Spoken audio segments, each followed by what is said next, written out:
Hey, fellas.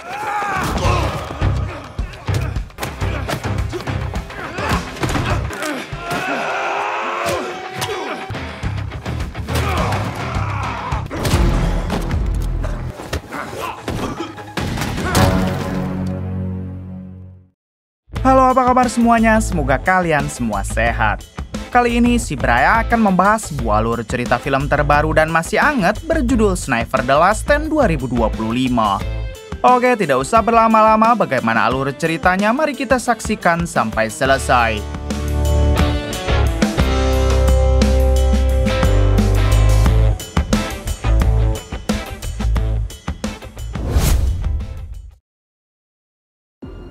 Phoenix squad in this tunnel. Bypass tunnel up next. Gives me time to hit both before they can reach it. Who goes first? Di awal film memperlihatkan sekelompok pasukan bernama Phoenix yang tengah memasuki terowongan untuk menjalankan sebuah misi. Diketahui misi mereka adalah menyusup ke markas mafia penjual senjata ilegal di negara Costa Verde.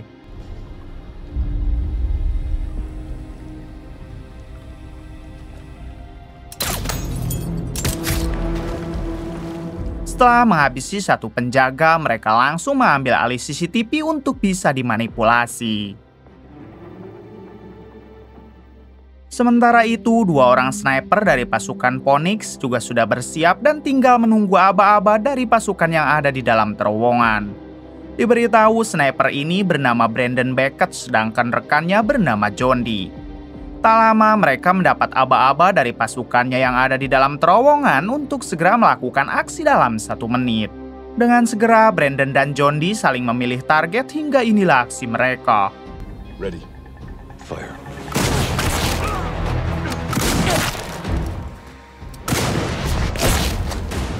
Impact center. Tall man.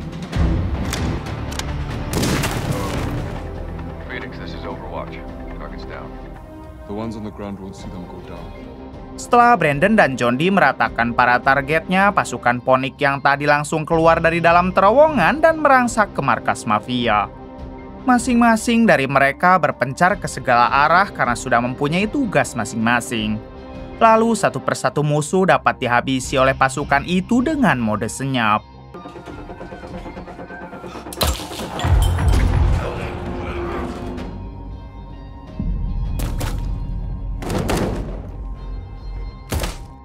Sampai di suatu kesempatan ada anggota mafia yang menyadari kalau markas mereka sedang dikepung hingga dengan cepat ia pun pergi ke tempat bosnya berada. Sempat terjadi kejar-kejaran sampai ia berada di depan pintu ruangan si bos mafia.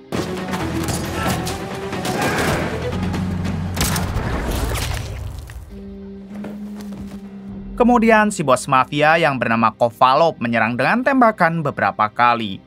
Bukan hanya itu, ia juga menyalakan alarm agar semua anak buahnya tahu kalau mereka tengah kedatangan tamu. Alhasil semua anak buah Kovalov bermunculan dan terjadilah baku tembak.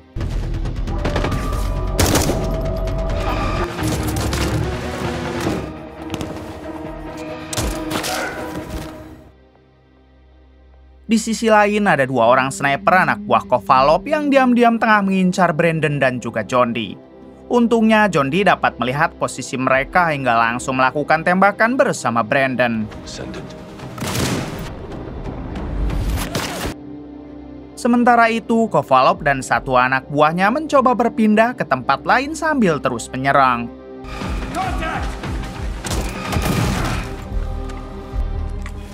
Kemudian Kovalov menghubungi Perdana Menteri yang selama ini bersekongkol dengannya untuk meminta bantuan. Si Perdana Menteri mengatakan kalau pasukannya baru akan tiba dalam 1 atau 2 jam ke depan.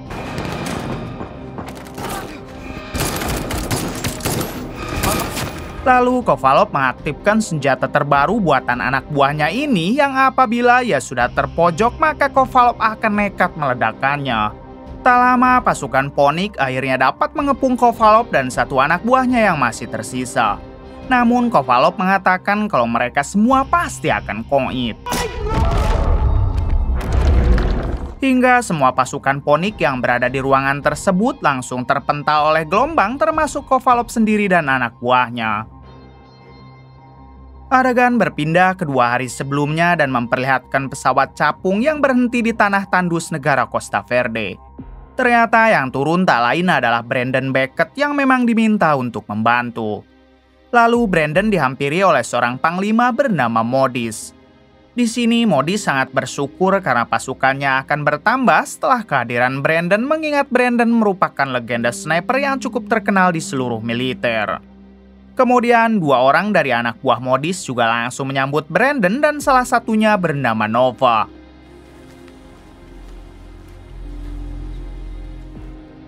Di tengah perjalanan menuju ke markas, Nova mengatakan kalau negaranya ini dulu dipimpin oleh ayahnya. Tapi sayang sang ayah malah dihabisi oleh pamannya sendiri yang kini menjabat sebagai Perdana Menteri. Sekarang sang paman telah bekerja sama dengan bos mafia Rusia untuk mengembangkan senjata berteknologi canggih. Apabila senjata itu berhasil dibuat dengan sempurna, maka invasi ke negara-negara lain pasti akan terjadi.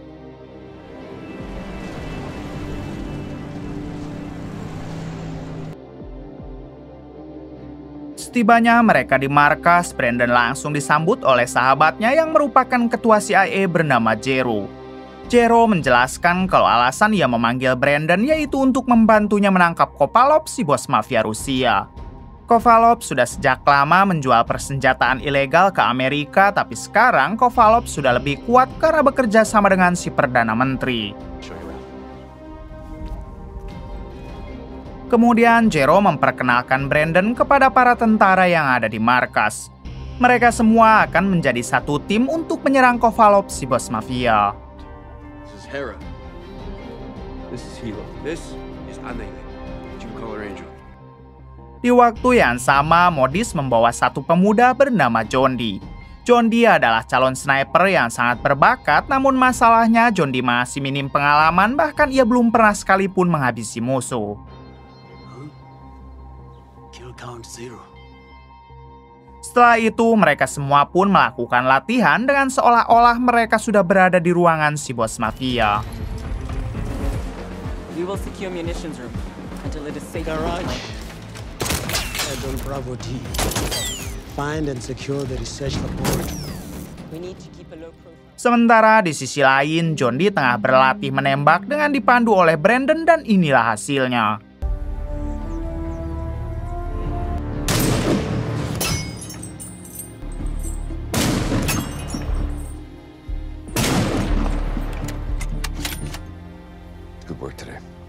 Setelah selesai berlatih, Jondi bertanya apa hal yang paling sulit untuk dilakukan oleh seorang sniper. Brandon menjawab kalau hal yang paling sulit adalah menghabisi korban pertama. Karena pada saat itu mereka baru pertama kalinya menghilangkan nyawa seolah-olah tidak ada harganya. Let's grab some chow. Kemudian mereka semua berkumpul untuk membahas berbagai sudut ruangan yang akan mereka serang nanti. Di sini, Modis dan wakilnya menjelaskan secara detail serta membagi tugas kepada para anggota tentara. Bukan hanya itu, Modis juga menamai pasukan mereka ini dengan sebutan Phoenix.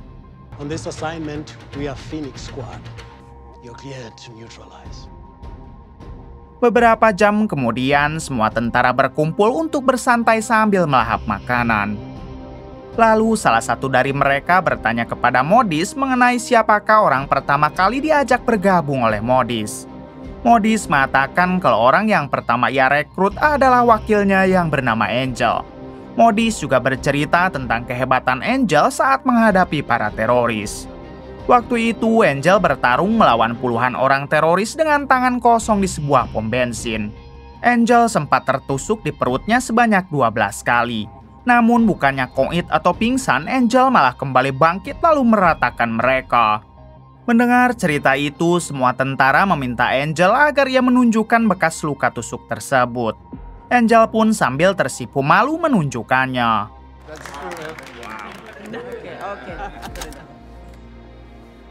Setelah makan bersama, Brandon bertanya kepada 2 orang tentara ini apakah mereka sepasang suami istri karena selalu berduaan.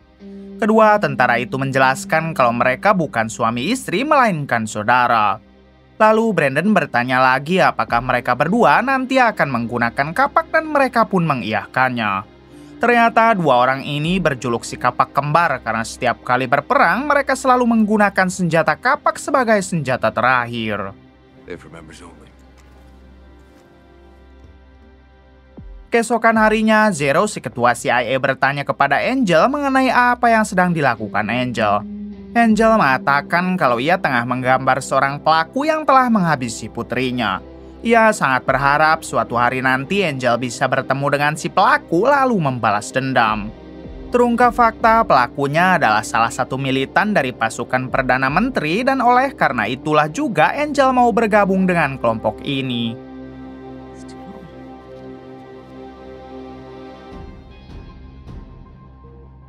Kemudian Modis mengumpulkan semua pasukannya untuk memberikan semangat kepada mereka. Tidak lupa Modis juga mengatakan kalau misi utama mereka adalah menangkap Kovalov secara hidup. Apabila hal itu berhasil, maka Kovalov akan dipaksa ke pengadilan internasional supaya bisa menyeret juga si Perdana Menteri. Namun jika Kovalov melawan, maka Modis mempersilahkan mereka jika ingin menghabisi Kovalov. Ladies and gentlemen, we complete the mission whether we live or die. Sore harinya, Modis bertanya kepada Brandon tentang kemajuan John Dee. Apakah John Dee layak disandingkan dengan Brandon sebagai sniper mengingat John Dee masih minim sekali pengalaman? Brandon mengatakan kalau ia akan menguji John Dee pada nanti malam. Apabila ia gagal, maka John Dee lebih baik tidak ikut ke dalam misi.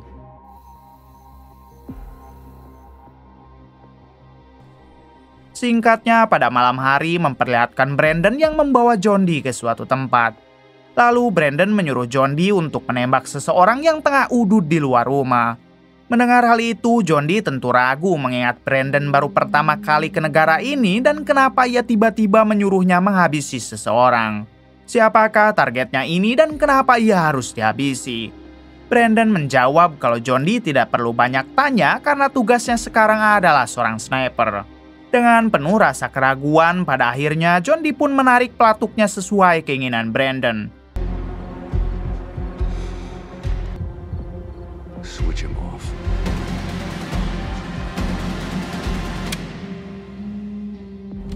Ternyata peluru dari senjata tersebut kosong dan John Dee pun bingung apa sebenarnya yang Brandon inginkan. Di sini Brandon akhirnya memberitahu kalau tadi adalah uji mental untuk John Dee. Apabila tadi John Dee tidak menarik pelatuknya, maka John Dee dianggap gagal dan tidak akan dimasukkan ke dalam misi. Untungnya, walaupun dengan penuh keraguan, John Dee berhasil melewatinya. Waktu dulu, Brandon pernah diuji juga seperti ini dan Brandon gagal hingga ia harus mengenyam lagi pendidikan militer selama 2 tahun. You have their respect, and they would follow you. Keesokan harinya, semua pasukan Ponik bersiap-siap karena mereka akan segera menjalankan misi sekarang juga.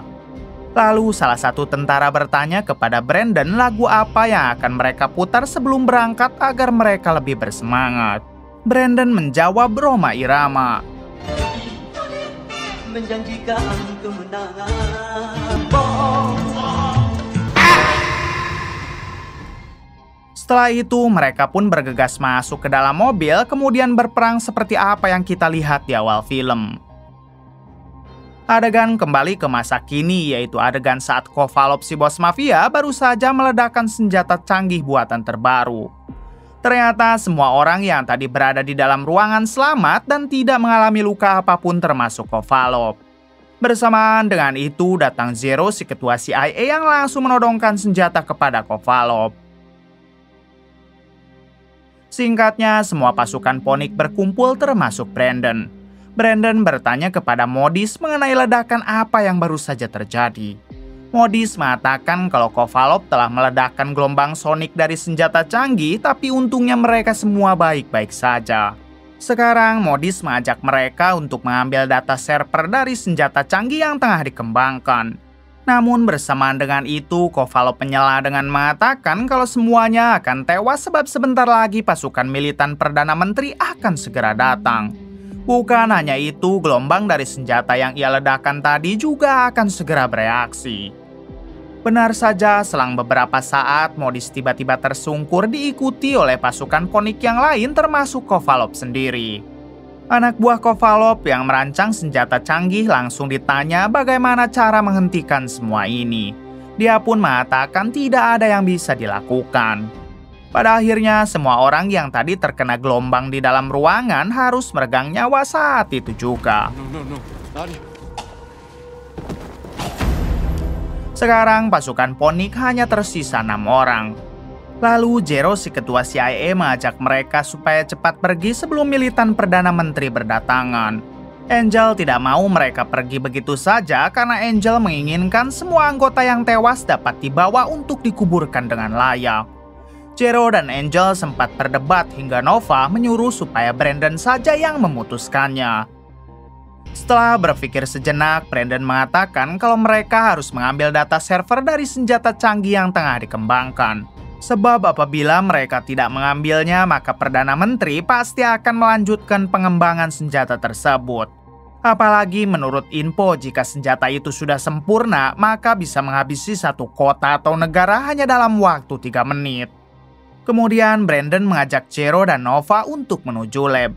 Sementara 3 orang sisanya diminta untuk mengamankan dulu jasad rekan mereka ke dalam terowongan. Saat Nova memeriksa komputer di dalam lab, ia mengatakan kalau senjata ini sudah 70% sempurna dan yang tadi diledakkan hanya untuk percobaan skala kecil. Nova juga menjelaskan kalau ada beberapa negara seperti Korea Utara sudah membeli bahan baku dari senjata tersebut. Lalu Nova ditanya oleh Jero apakah mereka bisa mengangkut seluruh server ini. Nova menjawab tidak mungkin sebab mereka harus membutuhkan banyak sekali mobil untuk mengangkutnya.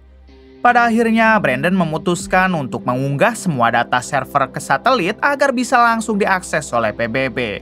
Sedangkan apabila lab ini dihancurkan sekarang, maka mereka tidak akan pernah bisa mengantisipasi apabila ada sekelompok lain yang sudah berhasil mengembangkannya.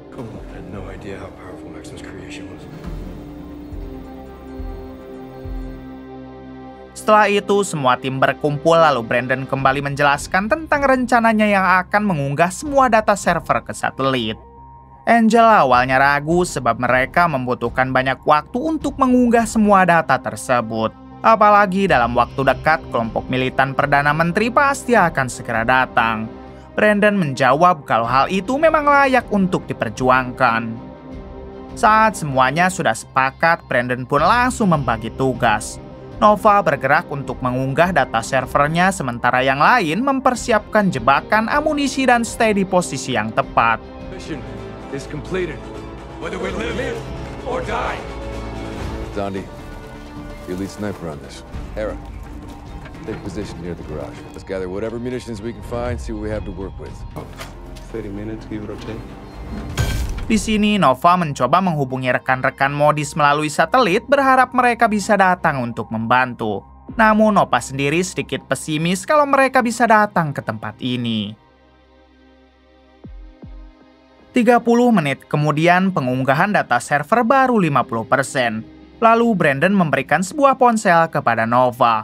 Brandon menjelaskan kalau panggilan pertama akan terhubung ke bom yang ada di lorong. Sedangkan panggilan kedua akan terhubung ke ruangan ini, yaitu ruangan lab.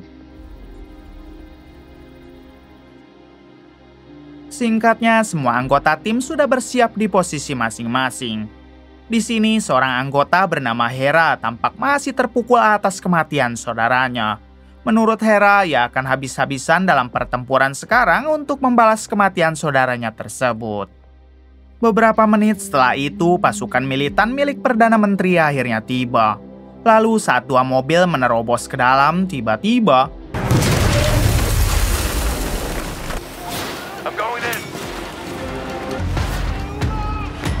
Hold your fire.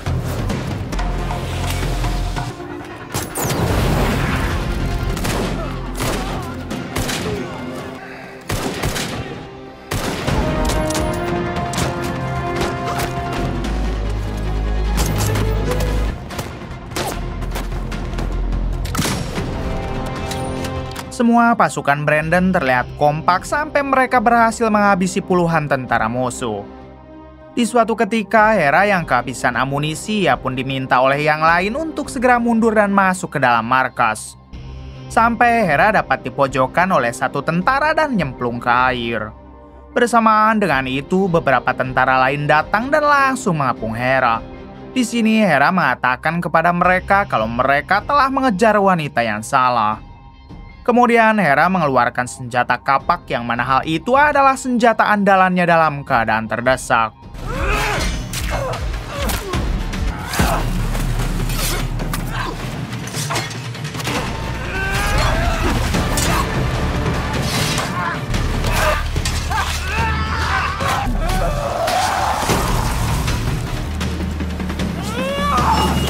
Sampai pada akhirnya Hera dapat meratakan mereka semua. Di waktu yang sama, John Dee, Angel, dan Jero mulai terpojok karena mereka juga kehabisan peluru. Beruntung Brandon muncul dari atas gedung hingga menyuruh mereka untuk pergi ke dalam markas sementara Brandon akan menyerang orang-orang tersebut.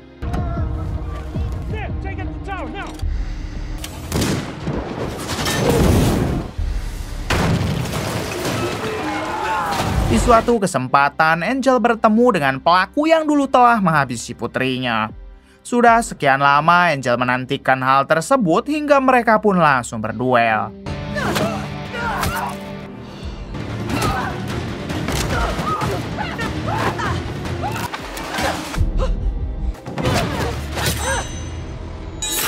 Sampai pada akhirnya Angel pun dapat menghabisi orang tersebut. Di sisi lain, Brandon dan Jero bertemu. Lalu Jero menyuruh Brandon ke arah dapur sementara dirinya akan pergi ke ruangan kantor. Saat Jero masuk ke sana, ia pun harus dihadapkan dengan beberapa tentara musuh hingga terjadilah baku hantam.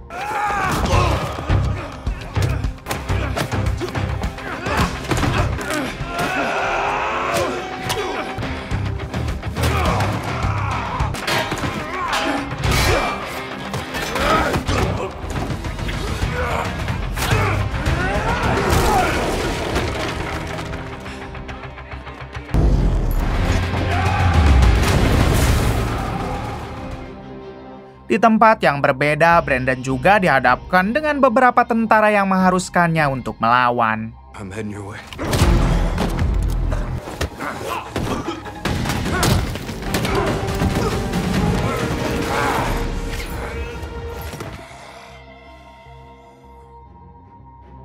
Di sisi lain, 7 tentara musuh mulai mendekat ke arah Nova. Nova yang pesimis dapat melawan mereka, ia pun segera menghubungi panggilan pertama yang terhubung ke bom yang ada di lorong.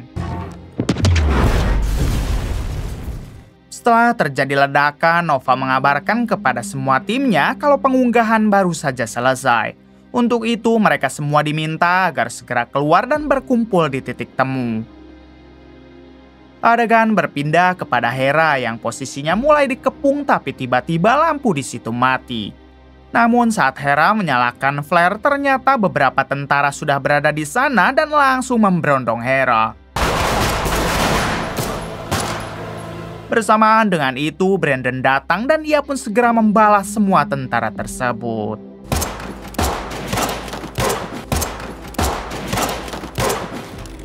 Di sini Brandon mengabarkan kalau Hera sudah tewas, tapi sekarang mereka harus tetap berkumpul di titik temu. Namun saat Brandon baru saja keluar, ia pun sempat terkena tembakan yang membuat Brandon menjadi oleng.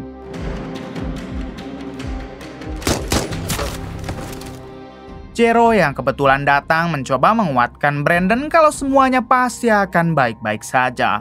Di tempat yang berbeda, ternyata Nova juga berhasil ditembak beberapa kali, tapi untungnya dari belakang ada John Dee dan Angel yang menghabisi para tentara tersebut.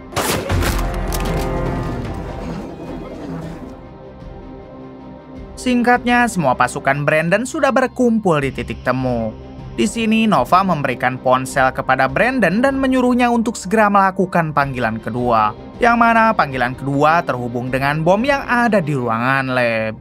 Tapi di waktu yang sama, Nova pun akhirnya menghembuskan nafas terakhir.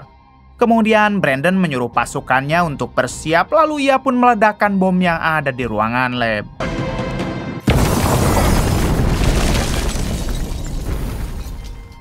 Tak lama puluhan tentara musuh mulai mengepung, hingga Brandon menyuruh semua pasukannya yang tersisa supaya bergegas pergi ke arah terowongan. Sementara dia sendiri akan tetap stay untuk membendung tentara musuh. Namun di sini Jero menolak pergi karena dialah yang sudah meminta Brandon datang ke negara ini. Jero tidak akan meninggalkan Brandon dan akan terus bersamanya sampai titik darah terakhir. Pada akhirnya Brandon menyuruh Angel dan John Dee yang pergi sebab apabila semuanya tewas maka data server tidak mungkin sampai ke tangan PBB. Setelah itu Brandon dan Jero berlari ke lapangan lalu menghabisi satu persatu tentara musuh. Go! Go! Go! Hold your fire!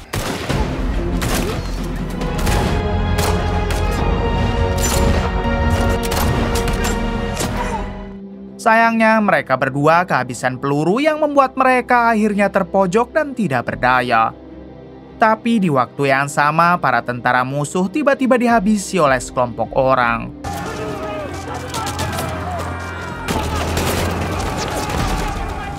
Ternyata kelompok tersebut merupakan rekan-rekan modis yang sebelumnya dihubungi Nova untuk segera datang. Kemudian salah satu dari mereka mencoba mengecek Nova dan ternyata Nova masih hidup dan mereka pun segera membawanya ke rumah sakit. Singkat cerita, Brandon dan Jero hendak kembali pulang ke Amerika. Di sini John Dee dan Angel pun sangat berterima kasih kepada mereka karena mereka sudah mau membantu negaranya. Angel mengatakan kalau si Perdana Menteri sudah diadili oleh rakyatnya dan yang akan menjadi penggantinya yaitu Nova. Sekarang Nova tidak bisa hadir di sini sebab ia masih berada di rumah sakit. Setelah itu Brandon dan Jero pun pergi dan film pun kemudian tamat. Bagaimana menurut kalian? Oke, terima kasih yang sudah menonton sampai akhir. Mohon maaf bila banyak kesalahan. Salam dari Bray Movie.